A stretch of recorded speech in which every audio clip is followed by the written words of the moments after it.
Top Gear this week, Tiff Needell puts Rover's Coupe Turbo through its paces. Chris Goffey investigates an East German dynasty.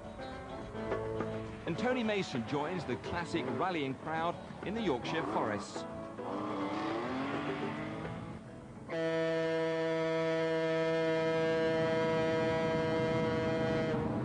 If you spent around £20,000 or maybe even more on a high-performance road car and want to enjoy it to the full, you've either got to get on a racetrack or leave England and head for the autobahns of Germany. For this trip, we chose the Rover 220 Coupe Turbo, the fastest production car Rover's ever produced. On offer for only £18,400, this was a car to measure alongside the best in class from Ford and Vauxhall, the Escort Cosworth and Calibra Turbo, high-performance cars at a reasonable cost.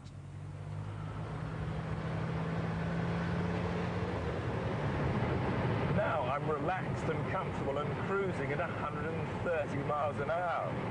I'm not going to look at the camera or take my hands off the wheel, but it's perfectly safe in this high-performance car and perfectly legal on this quiet German autobahn. So often after accidents you hear that the cause was that people were driving too fast. But it's always a question of driving too fast with the conditions. Too fast round a corner, too fast in a built-up area. On a quiet English motorway, 80 miles an hour may well be perfectly safe.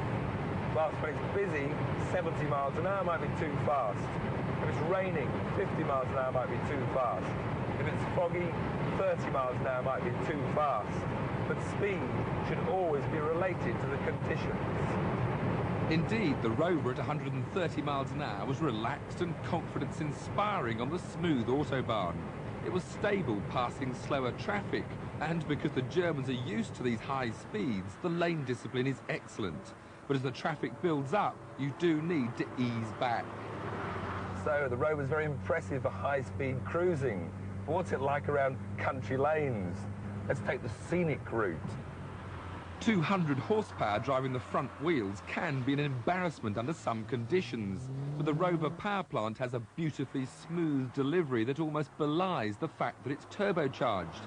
But it needs plenty of cooling, and the noisy fans were a real irritation at slower speeds or in traffic.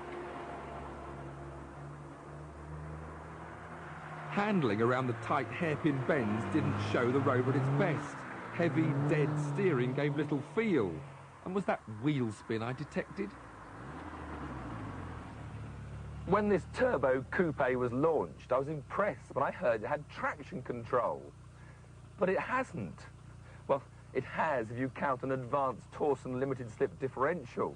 But in modern terms, this is not traction control. In Damon Hill's Williams, or even in a humble Ford Mondeo, the latest traction control means you can't spin the wheels and burn rubber. Electronics sense when the tyres are about to slip, and they then reduce engine power to prevent wheel spin. Of course, there are other reasons than unrestricted autobahns for going to Germany, and this is one of them. The Nürburgring is the best driver's circuit ever built, and it's open to anyone. And so, out onto this old Nürburgring circuit.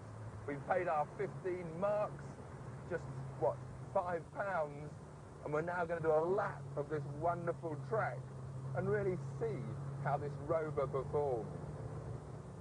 Into these tight corners, second gear. The Rover turns in very well as we power out, though. Traction good on that corner.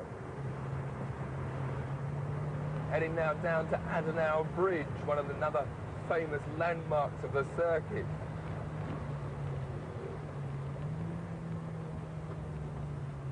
Braking on the Rover needs a lot of pressure, but they work very well indeed. We flick left and right, uphill. Well, we're about halfway around the Nürburgring now, and I'm in two minds really about the Rover. The ride is very good. It takes all these little bumps and undulations at high speed very well, but cornering, the actual handling, well, as understeer as you'd expect with a front-wheel drive, but Unlike the Calibra, it's not very predictable. There isn't very good feedback through the steering. It doesn't give the driver that satisfaction that I look for. Now this climbing approach to the carousel, you always aim for Jackie Stewart's tallest tree. So if we aim for that straight at the tall tree, it leads you into the carousel. This banked corner, bumpy concrete, but a real feature of the Nürburgring. The driving position on the Rover isn't that good, to be honest. Although I can get my legs comfortable, there's no telescopic adjustment on the steering wheel. So, as with the Vauxhall, I can't quite get the arm lengths right. Also, the seats, nice leather, but that's not what you need on a racetrack. They don't really hold you that well either. But then, the Rover wasn't designed for the unbridled pleasure of driving around 13 miles of the glorious Nürburgring. As a fast road car, it's attractive, well-built and very quick in a straight line. But the spongy steering and unpredictable handling has taken away much of the fun. It beats the Vauxhall Calibra for its stylish interior, but for driver satisfaction, give me the Escort Cosworth any day.